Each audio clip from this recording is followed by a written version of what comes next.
Hello and welcome back to the Cave of Candles. Oops.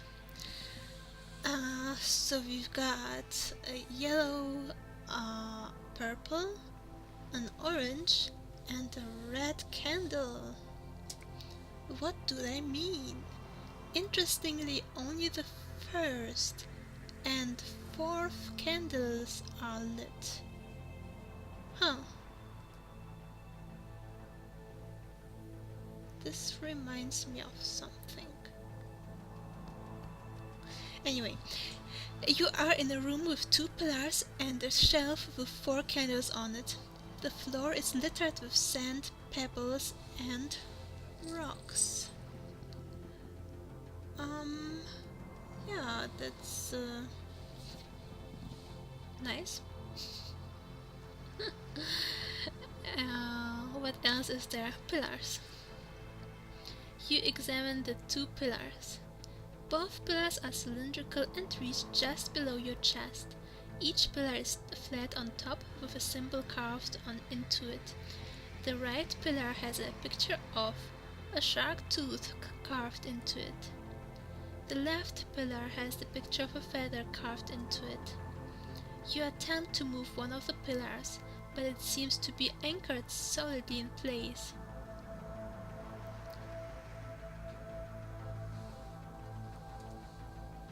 Glad you still have the shark tooth, you pull it out and remove the vine you attached to it. Taking a deep breath, you place the tooth on the rightmost pillar. That's a huge tooth. There, you can hear something being triggered. You move a step back, and the pillar begins to twist. Simultaneously, the door behind the pillar begins to open, revealing nothing but a pitch-dark room.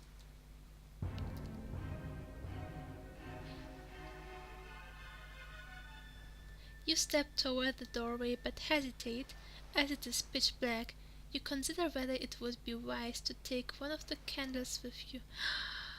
Ah. Ignore me, I just realized something. Maybe I'll tell you later. I can take a candle with me or go without a candle. I probably should take a candle with me, right? You approach the shelf of candles and examine the candles again. The first candle is white and short and yellow, the second is tall, skinny and purple, the third candle is short, thin and orange, the fourth candle is square and red. Only the first and fourth candles are lit. And we can take any of them.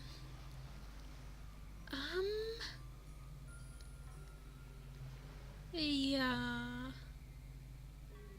It would make sense to take a candle with us which is lit, right?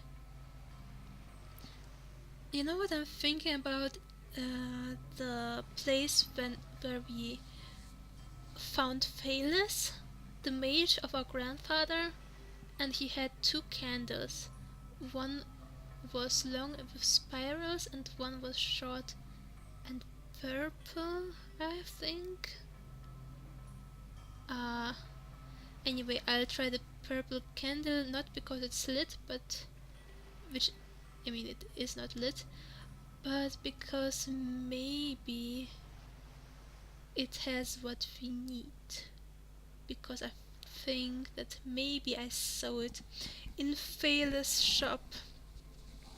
You choose the purple candle, however, this candle is not lit. You touch the wick to the nearest flame, and the candle lights. However, you are startled by the flame. Instead of the usual yellow flame, this flame is glowing black. This resembles the flame back in the lighthouse of Triam, and you can't help but feel you are on the right track. Ha! Am I not smart? Am I not smart?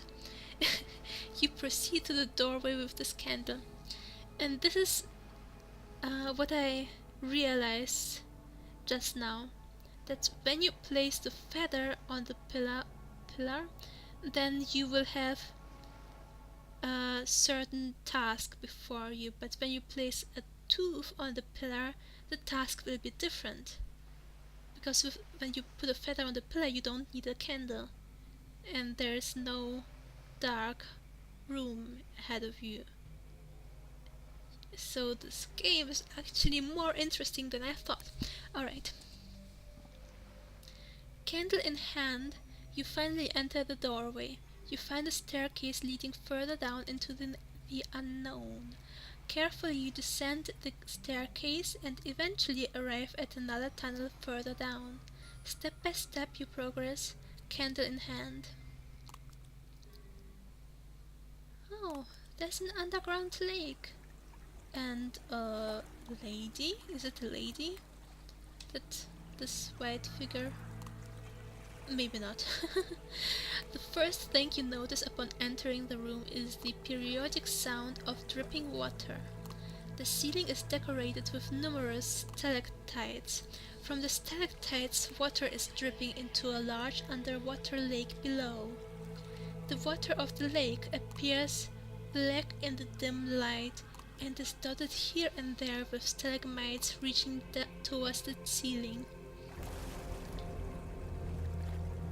Okay, is it a snake? You notice something is disturbing the water. You stare at the water hoping to spot it again. There it is, some sort of snake-like creature breaking the surface of water from time to time. Whatever it is, the creature is large and it is swimming around and between the stalagmites. You look ahead.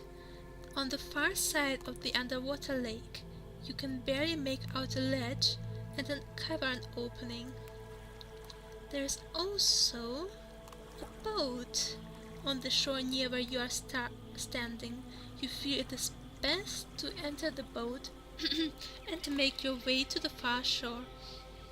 How many boats have we seen in this game? Like, a lot. And most of them probably got lost or got broken. Which means we are on an exciting adventure. It's a good thing. You enter the boat with the candle in hand and head towards the first set of stalagmites. You notice a strange white marking glowing on the right pillar. Oh, it is an arrow and it is pointing to the right. To the right, to the right, everything you own in a box to the right. Na na na na na na na na na na na na. Where do you want to roll? Left, middle, right. Well, maybe we want to follow the arrow? I mean, why wouldn't we? You notice that this large, snake-like creature attempts to approach your vessel, but is unable to for some unknown reason. 3 columns lie up ahead. You row along their line, there and back again to ponder your options. There are similar glowing arrows on the left and middle columns. The arrows are pointing towards each other.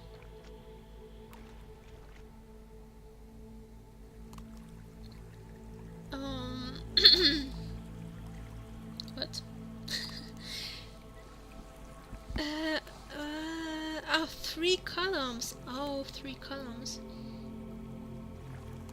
Yeah, but why 3? I mean, the third one is there's no arrow, so what do we care? So we can go left, which means left of the very wait, left, right. Anyway, left would be left of the first column, and left of the middle column would be between the first 2 columns, and right of the middle column would be between the last 2 columns, and right of the columns would be right of the last column. Alright, we'll figure it out in the next episode. See ya!